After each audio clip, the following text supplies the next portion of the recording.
different than ours because of the high school. Yeah, that's true. You're right there. I don't know what you would do in the high school setting, but I just Oh, think that's a swing line means one line doesn't play, and you shouldn't have 20 players if you only got 15-minute periods. You should have three lines and an extra team playing in a lower division. yep. And we've got a number of freshmen. So that what are they? Ninth graders. I mean, half that team is ninth graders and 10th graders. And but the, ninth graders were playing U12 and there was one girl I would talk to her practice. I said, what team did you play on last year? Well, U19. Well, she played on U19 because she didn't make the U15A team and didn't want to play on a U15B team. So she went and played U19, which is not really, it really isn't a league. And I'm just going, holy smokes. And she hasn't, she hasn't made the, she's not very big and she's still doing U12 types of hockey because, it's hard for these Be out there kids with when they, college girls. yeah, It's crazy. yeah, it is. And one of the boys I had last couple of years has opted to go up to the high school. He still had Bantam eligibility, U15 eligibility, and he's already been hurt, not badly, but and they've only been at it. They haven't even played a game yet. He got hurt in practice by one of his own teammates, bleeding all over the ice, I guess. So he wasn't ready, and but everybody's in a hurry to move up. That's too bad. Um, so anyhow, I've seen that damage so many kids, yeah, going up too fast. yep, Because what happens is, in my opinion, is you do whatever will get you ice time.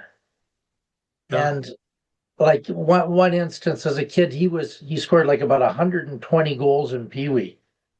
And he mm, was remarkable. And he was rookie of the year in the Alberta Junior League. And he took grade 11 and 12 in 1 year at this sports school. And he went to okay. Boston College as a Mm. 17-year-old. Oh, geez. And he played on two Team Canadas that won the gold medal in the World Juniors. Yeah. But I'm watching him, so what happened? He no longer carried the puck. He Yeah. skated around like Jordan Tutu, hit everybody in sight. And he was only like 5'10", and he ended up playing and he was second round draft choice of Chicago, Mm. and he ended up playing in the lower minors, fighting and stuff. And what the world? I didn't even recognize him as a player, but I think that to get the ice time, he found that if he did that, he got on the ice. And I've seen other players too that they lose their game's almost coached out of them just so they can get on the ice. So, anyways, that's my opinion. Well, and with the younger kids, at least here, high school is virtually free, Yeah, and staying in Bantams is $5,000 or 3,000 or whatever. yeah. Well, I can see the parents wanting that for sure. Yeah, I would. and the ice, and the high school skates in the afternoon, and the youth teams play at night and drive all over the state, but they also play 50 or 60 or 70 games instead of Yeah. 25. And I mean, it works. The high school gig works for the high end players. The guys that are sort of in the middle, yeah, I mean, it works. It's just a different way of doing stuff. But Yeah. um, I don't know. It's uh, now the big debate here is helmets on coaches um, in the high school ranks because they're not required to wear helmets when they're on the ice. And a high school coach got hit last year, a goalie coach standing by the net. I think he got hit with a puck Yeah. and almost died. And the high school league just won't mandate helmets on coaches, at least they haven't yet. And the National Federation won't do it. And, they're going to wait. I mean, a number of the schools have mandated it for their coaches, um, but ours hasn't. And so, and the female coaches don't want to wear helmets at all. And so, um, There's always the debate in that helmet thing. Like I yeah, played up till 16, we didn't have to wear helmets. And then we as a had those player, crappy three-piece helmets, that what were they, Cooper or something? yeah, yeah. But they were mandated. We had juvenile at that time. They were still juvenile, and they were mandated to wear them, but the referees refused to wear them I know. in the province, so they wouldn't call it. So that wasn't Oh, really mandated. So some guys wear helmets, some guys didn't. And mm, I'll tell you a story. What happened is I was playing juvenile, and the last shift of the game, we were going to get eliminated. We were behind a couple of goals. There was about 10 seconds left, so the puck was on edge. So I go back to golf the thing, and my line mate had taken his helmet off.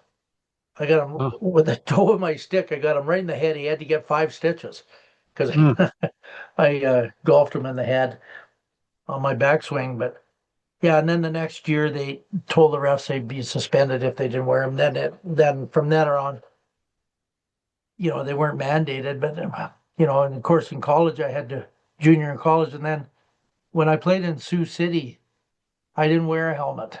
I really? Yeah, I never wore a helmet there.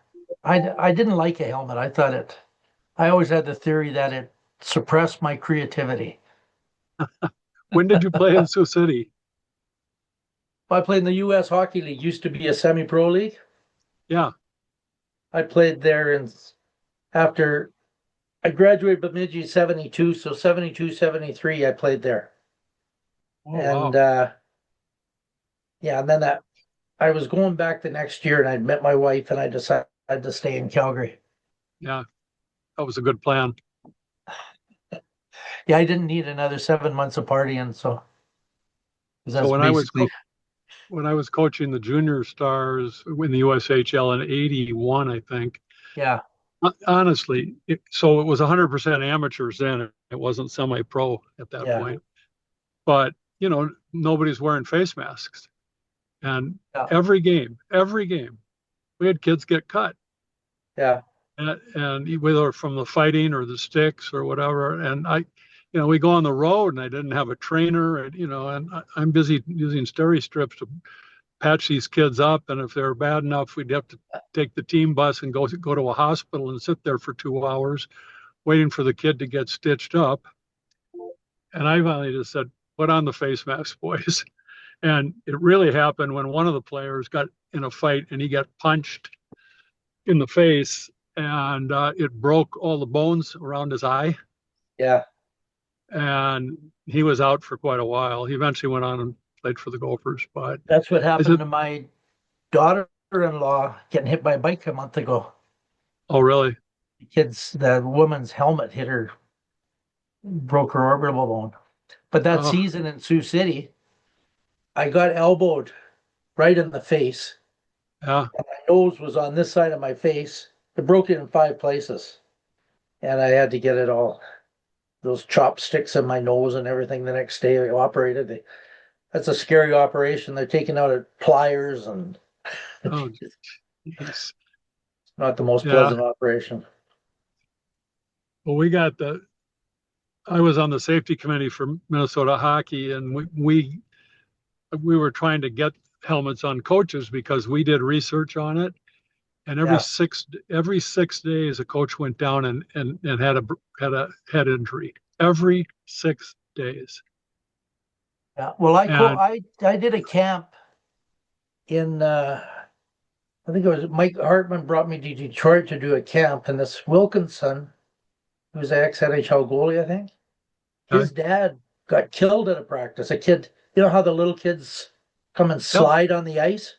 yep, and he took his feet from under him and whacked the back of his head. And Yeah, so your head's going, when that happens, your head is going 30 miles an hour when it hits the ice. oh yeah, it just I mean, it's catastrophic. And we've lost some coaches here in Minnesota because of it and around the country. And you guys up in Canada put the helmets on before we did. And we had a dad, a coach of a mite, and he got the same thing wiped out, airlifted. They had to cut his skull open to take the pressure off. His wife took pictures and sent it to me. And yeah, I took him to the board meeting in January, and I said, isn't it about time we put helmets on coaches? And they yeah. voted for it. And then the Central District of USA Hockey followed our lead shortly thereafter. And then USA Hockey went ahead and did it at their summer meeting. And Well, but here's some rinks mandate the Zamboni guys to wear them. And then we played a game where we were somewhere last week, and our players standing for the national anthem before the game, uh, they took their helmets off, for the national, and the referee made them all put their helmets back on. It's in that area you can't be on the ice without your helmet on. well, So they had their helmets on for the national anthem. That's not every rink, but that a couple of them do that. well, it's the cheapest insurance policy you could buy, and potentially it's life saving. So Well, I no longer walk out for the handshake line. yeah, I stand by the bench. I don't like walking on the ice with my shoes on. yeah, I'm the same. Depends how chewed up the ice is, but yeah, Yeah, I well, it's kind of okay quit if it's all chewed doing it. up, but it kind of is a general thing I'm noticing now is the Yeah, coaches are standing by the bench and the players swing by there. yeah, I think that's smart.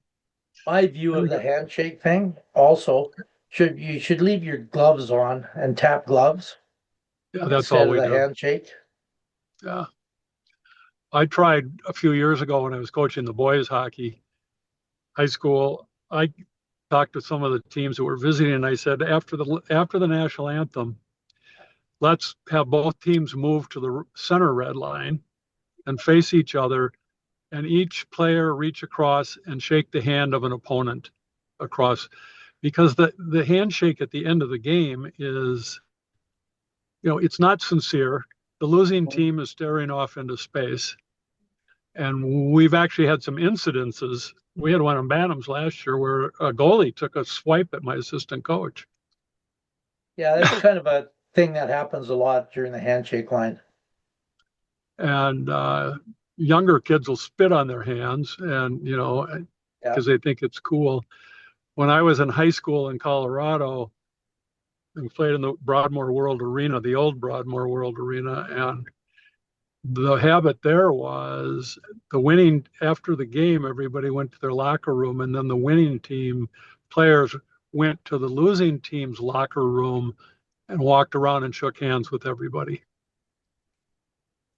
That's the only time I've ever seen that. But Yeah. when everybody's cooled down and there's coaches in the locker room and stuff like that. So A lot of things have changed. Like I remember the first time I ever saw this after you score a goal, you go and tap everybody's hand on the bench. yeah, Because when I played, if you did that, there'd have been a brawl right there because you're rubbing it in. yeah, So I was went to watch Danny Heatley play a midget game, and I saw them doing that. And I'm looking at the other team's bench, ready for them all to jump off. But now it's a common thing. Everybody goes and well, taps a everybody, hand to their teammates after they score. and then of course everybody has to do it, right? And Yeah. it's if the pros do it, then the next level does it, and everybody's got to do it. And, We got a rule after 5, get up by 5 or something. You don't do it. yeah, I think that's good. So, all right, boys, I got to run. Sorry I was late. Uh, I hope you got some usable stuff, Wally. And next week for us is Thanksgiving, so I probably won't be on. Um,